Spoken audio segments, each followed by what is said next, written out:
ఎక్కడికో వెళితే కాదు కార్యాలు, లోపల ఏమి ఉండాలి? విశ్వాసం. ఆ విశ్వాసం ఎలా పుడతో తెలుసుకోవాలి. మొదట మనం వినుట వలన విశ్వాసము కలుగును. ఆ వినుట శ్రేష్టమైనది అయితే విశ్వాసం శ్రేష్టమైనది అవుతుంది.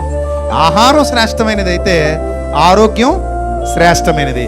ఆహారం కల్తీ అయితే ఆరోగ్యం కల్తీ. అందుకే బోధ, మీరేమి వినుచున్నారో జాగ్రత్త, మీరేమి తినుచున్నారో జాగ్రత్త. అటవైన గడ్డి తినేసి హాస్పిటల్కి వెళ్ళిపోయి ఏమైందో తెలదండి, కడుపు నిండా తిన్నానండి రోగం వచ్చేసిందంటే కడుపు నిండా తిన్నందుకే రోగం వచ్చింది.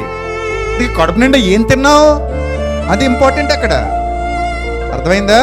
విశ్వాసం కావాలి అంటే వినాలి. ఆ వినేది ఏదై ఉండాలి?